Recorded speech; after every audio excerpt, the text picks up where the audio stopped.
you follow in life, make sure some of them are dirt. In other words, go for a walk in the forest. Hello, Anne here, and welcome to In Hindsight, the channel where I like to reflect on what I've done. Maybe you can reflect on what you've done, and would you have done it differently? Was it the best thing you ever did? It's generalising, isn't it? That little quote at the beginning there, well, you know what? There does come a time, there always comes a time in our life where you think you can't really do much better than be with nature, you know? Anyway, that was me being reflective. Many of you, or a few of you, might be aware that I had a well-being channel. Yes, this is following on from that. The previous episodes I did were, well, it's just little ways to relax and really get the most out of living, yeah? Little life hacks. Why not? There's so much, isn't it? And there's so many different things that we have to think about, but you just want to do a little of everything that makes you feel good. Bottom line, you know, and all that jazz.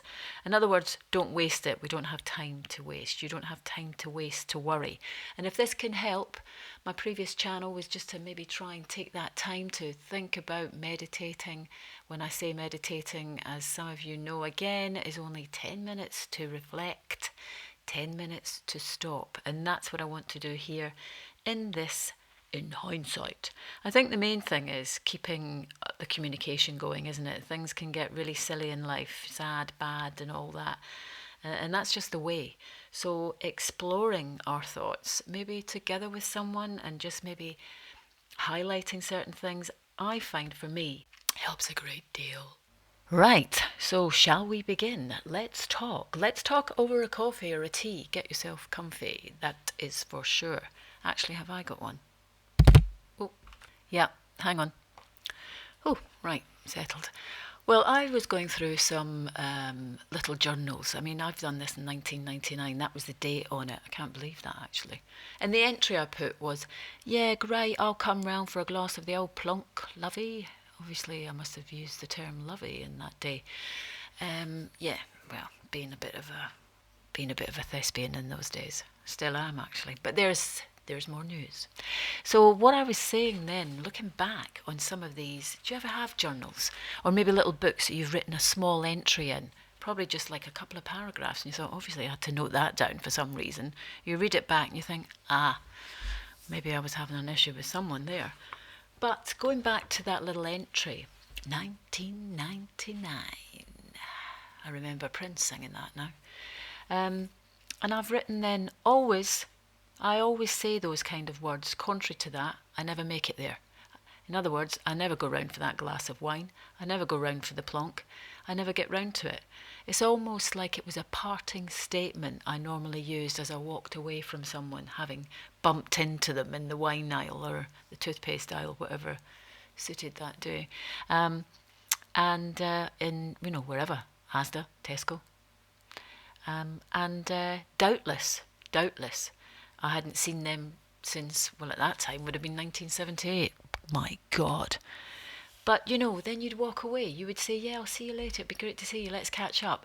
You don't have their telephone number. They don't have yours. And you never even asked for it. So both of you know that you ain't going to be seeing one another. What is that? So I decided now I'm going to follow through.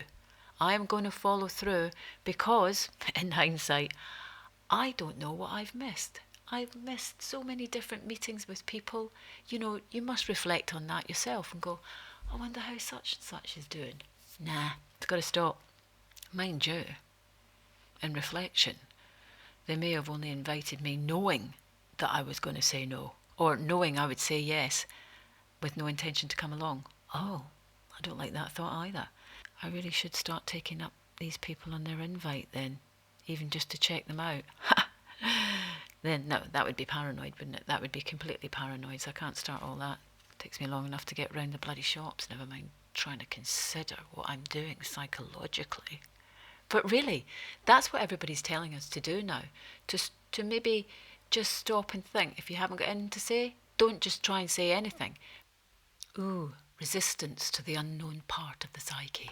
Anyway, I'm looking too hard, Sort of goes down the avenue of a lot of the time when people are talking, we're preparing to actually answer with something rather than really listen to them.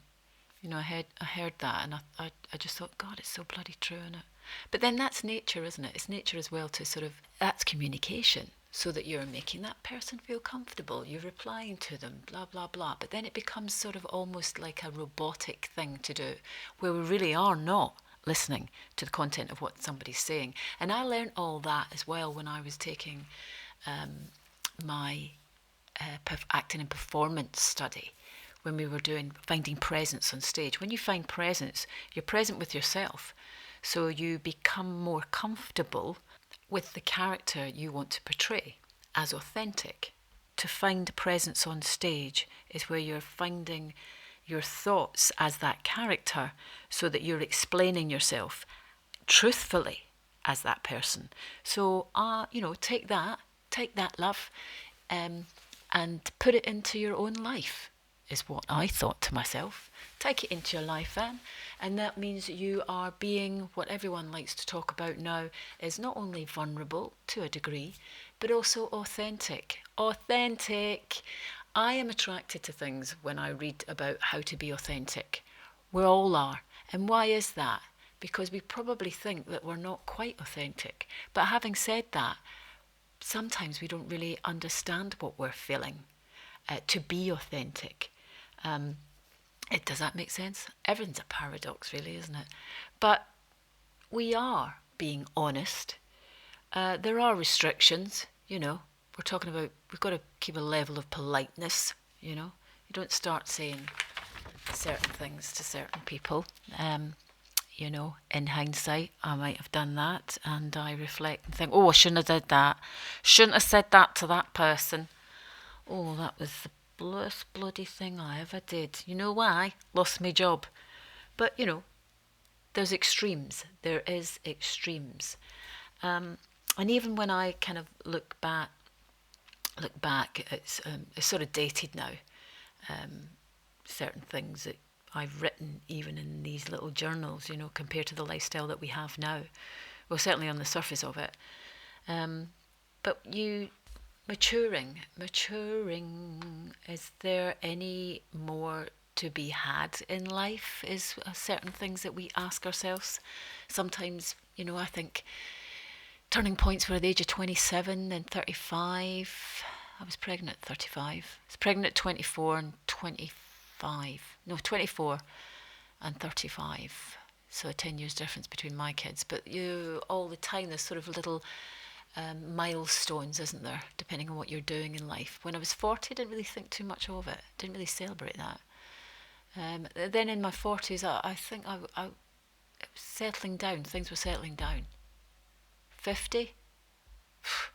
Anyway, don't want to go too much into that. Hey, for another time, darling.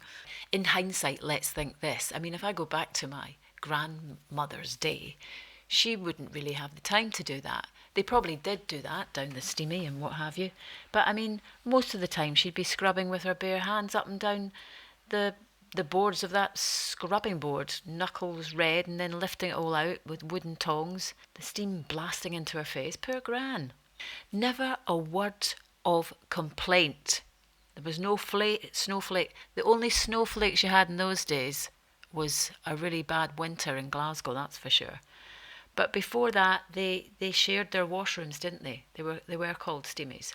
So the fact that she had a top loader in her house, well, that was a blessing for her, regardless of whether her knuckles were bashed about on the collars of her husband's shirts, Compared to that lifestyle, well, on the surface of it, we're pretty lucky. I'm pretty lucky.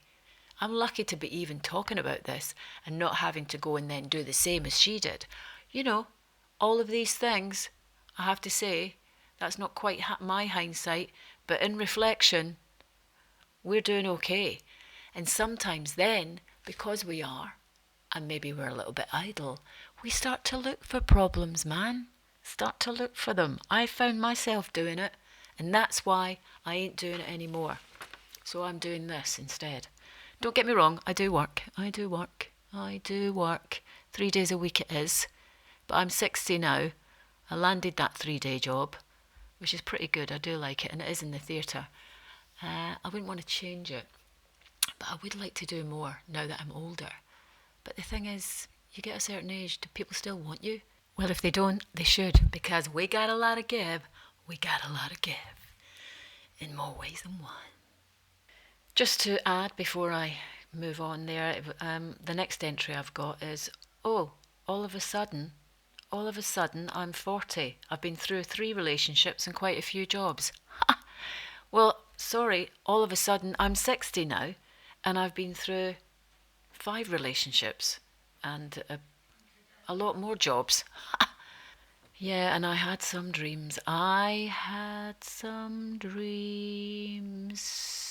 What were they now? Apart from wanting, to only have one relationship that worked. But now, as I say in hindsight, I wonder if it is actually even normal to have a relationship that lasts throughout your whole lifetime, a soulmate. But there's a lot of things that go under the water there. But it would be nice. It's an understanding, isn't it? Oh yeah, and I remember what happened there when I was 15. That flashed back to me there. There would be a warning. There should be a warning. Some kind of announcement in the middle of your life, a quick reminder. Maybe a phone call like, hello. Hello there, just a quick call, Mrs. Young, Spencer, whatever your name is now, or how often have you been married? No, it was only twice. You're approaching 30 now. That's been going on. Have you managed to do any TV work yet? Any films? Remember you want to speak fluent French? Have you done that yet? Oh yeah, and you wanted to move to France as well. Have you done that yet? Time's travelling on. Well, bye for now. Call you back in the next 5 years. That would be a good idea, wouldn't it? Because then we would take notice and stop and go, fuck, I haven't done that, man. I haven't done that. Then again, maybe not. You'd be running around in blind panic, trying desperately to accomplish all the things that you wanted against the clock. No, I don't fancy that. What good would that do if you could feel a constant need to get somewhere and not knowing bloody where the hell it was you were going? Or maybe that's just me. But really, well, highly motivated people do that anyway, don't they? They're always running around. In fact, more so in society now when I think about it. Running out of gas, reaching an age when you suddenly think, well, what was that all about then? I only wanted to be happy. And most of the things that make me happy don't cost much, like walking in nature in the park in the muddy, muddy, muddy path. Like walking in nature in the dirt, the tracks. Oh, just saying, just saying. I suppose with age, one thing comes, you get more confident. Or is it that you don't care? You appear confident because you're saying things that you don't care about. Well, I don't know. Confident, maybe not necessarily more wise. Maybe I'm just a little bit obsessed, but I don't know. Maybe not more knowledgeable, but more confident nonetheless. That helps, doesn't it? Yeah, that was it. That was it, what Eddie Izzard said. It's 20% of what you say and 80% of how you say it matters. Yeah? That is how people take you. You know that way when you're listening to someone? You're listening to someone. And then they're listening to you. They're actually listening to how you sound and not your content. That's what it is then. Presumably, that's how people observe you. Or that's how do I observe them like that? God. Self-obsessed, perhaps. Oh, in a word. Dim? Oh no, please, that's not me. Surely that wasn't me. Do I have anything more interesting to talk about other than my age? Of course I do.